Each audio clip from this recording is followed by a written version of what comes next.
سؤال بسيط، إنه السنة إيش قد عددهم بالكرة الأرضية كلها؟ السنة مليار و700 مليون يمكن تقريبا دلوقتي. والشيعة إيش قد؟ 250 ل 300 مليون. والله ما أعرف، ممكن يكونوا هم عمالين يزودوا في نفسهم يعني. نقول ربع مليون، يعني 200 205. على فكرة عدد المسلمين تقريبا دراسة في 2023 ان عدد المسلمين 2 مليار. طبعا الدين الاسلامي هو يعني مع الوقت هيكون الدين رقم واحد، ودي الاحصاءات اللي بتقول كده، مش انا اللي بقول كده. 50 مليون شيعي. أيوة. ولهذه الدرجة هم دمروكم دمار. الله أكبر. شيعي وافتخر. لعن الله. يعني معلش اعوذ بالله. يا اخي الدين الشيعي بس مبني على اللعن، يعني وانت بتدخل كده في الدين الشيعي لازم تبتدي باللعن. يعني انا مش عارف انا بدخل الدين الاسلامي ولا بخرج منه. دمرونا في إيه؟ أنا نفسي أفهم بس. لما لطموا على قفاهم دمرونا، لما متعوا نسوانهم دمرونا احنا، لما تطينوا دمرونا، لما دخلوا الحسينيات وقلبوها حسينات حمراء كلها دمرونا، لما قالوا بدل يا الله يا علي دمرونا، لما قالوا بتحريف القرآن دمرونا احنا. يعني هم حاربونا مثلا وغلبونا، يعني دخلوا معانا في حرب صريحة مثلا جيش لجيش وغلبونا، يعني دمرونا ازاي؟ يعني دمرونا ان علمائك بتحايل عليهم عشان يناظروا ويهربوا من المناظرات كلهم. دمرونا ازاي؟ ان انتم بتشتموا السيدة عائشة كده دمرتونا، ان انتم بتشتموا الصحابة كده دمرتونا. هو ده الدمار بتاعكم يعني؟ روح يلا اعملها في الحمام، يلا امشي يلا اهبل على الزريبه اللي انت جاي منها. هحط يعني من ضمن الديكور كده احط حزمه برسيم، احط حزمه برسيم عشان اللي مش عاجبنا اقدمها له، اروح جاي اقدمها له كده.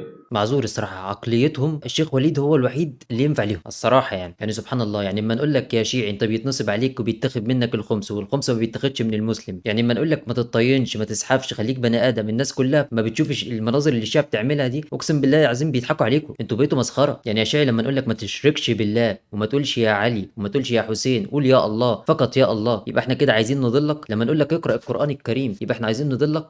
مستحيل واحد عايز يضلك ويقول لك اقرا القران الكريم. هم عندك خلوك ما تقراش القران الكريم، قال لك القران الكريم ده الصامت والائمه هم القران الناطق. ليه بيقول لك كده؟ عشان يحسسك ان دوت حاجه يعني انت ما تقدرش تفهمها ودوت وهم، ولكن ضحكوا عليك. الله سبحانه وتعالى يقول ولقد يسرنا القران للذكر فهل من مدكر. اريد تعطيني دليل على عمر انه قتل واحد في معركه احد.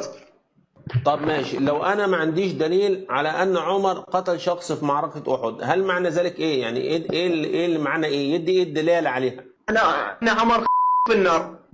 طيب جميل، يعني اللي أنا هو ما جاي أسير معلش الذي لا يقتل احد في احد فهو في النار. ماشي موافق انت على كده؟ طيب معلش واحده. دلوقتي عمار وسلمان والمقداد قتلوا حد في احد؟ لا. يعني في النار برضه. روح يلا امشي. بوم. رضي الله عنه. يا شيعة قبل ما تتصلوا مرر الكلام على مخك قبل ما تقوله، يعني ما تبقاش حافظ وجاي تطرش الكلام عنده، فاهم؟ يعني فكر في الكلام بس. ما الفرق بين وليد اسماعيل والمنافق عبد الله بن ابي سلول؟ اقول لك الفرق ايه؟ اقول لك الفرق ايه؟ الفرق بين وليد اسماعيل وعبد الله بن ابي بن سلول ان وليد اسماعيل قال لا اله الا الله محمد رسول الله وهدم دين الشيعة، وعبد الله بن ابي بن سلول هو من بنى دين الشيعة، فكلما بنى عبد الله بن ابي بن سلول دين الشيعة هدمه وليد اسماعيل. ده الفرق ما بين الاثنين. بوم ما شاء الله. كلام الشيخ وليد قذف نووي، يعني الرد كده الرد جاهز. يعني اوعى تفكر ان انت ممكن تدخل، يعني ممكن تضحك عليه او تقصفه او اسكندراني مصري، اقسم بالله العظيم يوديكم البحر ويرجعكم عطشانين. طبعا الكلام ده لا يشمل العراقيين المسلمين المتبعين لسنه النبي صلى الله عليه وسلم، ولكن دوت في غلاة الشيعة فقط. ايش قد تحب الامام الحسين؟ قد البحر. ها يا عم ده سؤال يا عم. يا عم ما في حد يعني الذي يبغض الامام الحسين رضي الله عنه وارضاه ده اسمه ناصبي، ناصب العداله ال بيت النبي صلى الله عليه وسلم. الذي يبغض الحسين رضي الله عنه وارضاه بابي هو وامي ده اسمه ناصبي. يا الناصبي الايه؟ من هو الناصبي؟ الناصبي هو من يبغض الامام الحسين رضي الله عنه وارضاه. بارك الله فيك، الله يحفظك ان شاء الله. اللهم اكبر كذبه يا شيعه فهموكوا ان المسلمين مش بيحبوا ال البيت. يا جدع ده ما فيش حد بيخلف عندنا في مصر مثلا، ما فيش حد مثلا يخلف توأم غير لما يسمي الحسن والحسين. وعندي اعرف ناس كتير اسمهم علي، واعرف ناس كتير اسمهم حسن وحسين. انتوا مين اوهمكم كده؟ بالعكس ده حب ال البيت عندنا من الايمان، ولكن انتوا غليتوا فيهم ونسبتوا ليهم حاجات مش فيهم، لدرجه ان رفعتوهم لدرجه الربوبيه. وفي الاخر لما احنا ننكر الكلام ده تقولوا انتوا بتبغضوا ال البيت. لا، احنا بنبغض الغلو بتاعكم. وسيدنا علي والحسين رضي الله عنهم لا كانوا يدعوا الا الله، ولا كانوا يدعوا النبي صلى الله عليه وسلم، ولكن كانوا يدعوا الله سبحانه وتعالى وحده. في الحقيقة والواقع المعتقد الشيعي لا يرى أن النبي مات. فأنت هني قاعد تتكلم عن اختلاف في يعني هو مات تفسير مسموم هذه بس ما ماتش الكلام. مسموم، يعني مات مسموم بس ما ماتش هو مات. مسموم. لا، ليش تفهمها بتفكيرك؟ افهمها باللي قاعد أقوله لك.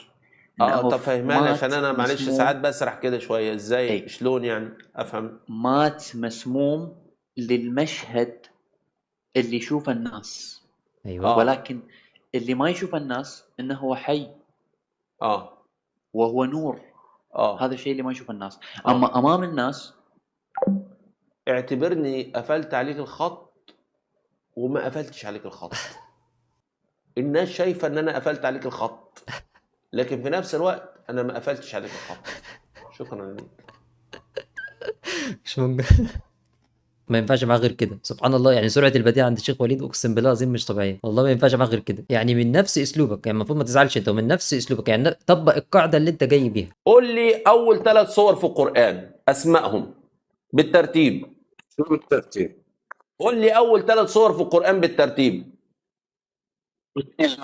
شنو يعني؟ يعني سورة ايه وسورة ايه وسورة ايه؟ اول لما تفتح الجلدة بتاعت القرآن ايه الصور ال3 صور الاول في القرآن؟ وشنو يعني؟ ايش راح يسوون مثلا؟ معلش انا كده هو ده اختباري، وبعد كده بسأل الأسئلة اللي انت عايزها.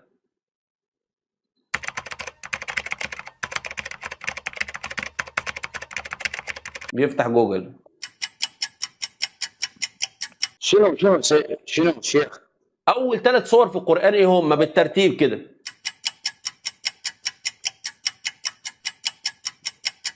الفاتحة.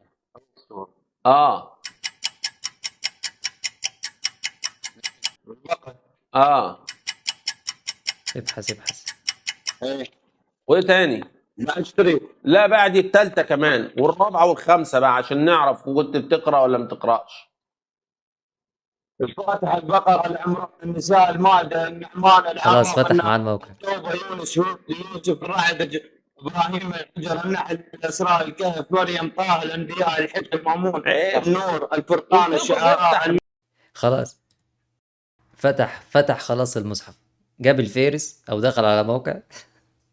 المشكله ان هو لما كمل، يعني لو مثلا قال ال3 صور وسكت، انما ما كانش اتكشف. هو قام جاب لك كل الصور بالترتيب، وده من غبائه، فكشف للشيخ ان هو فاتح المصحف او فاتح الفهرس. والله العظيم يا شيعه الفكره كلها مش من باب الاستهزاء بيكم، على قد ما من باب ان احنا عايزين نقول لكم ان انتوا على دين لا يستوي ما انزل الله عز وجل به من سلطان. فاحنا نحب لكم الهدايه والله العظيم، مش من باب ان احنا، خلي بالك، هي مش انت مش بتشجع مثلا ريال مدريد او برشلونه واحنا في حرب ما بيننا. لا، ده موضوع دين، يعني جنه ونار. يعني فما فيش التعصب اللي هو ما بين الفرق مثلا. ده دين، لا اما في نار لا اما في جنه، فاهم؟ فابحث، خليك طالب علم، ابحث يا شيعي. اذا دعيت الله سبحانه وتعالى يهديك للحق، الله سبحانه وتعالى سيهديك للحق. الله سبحانه وتعالى يقول: والذين جاهدوا فينا لنهدينهم سبلنا. السلام عليكم.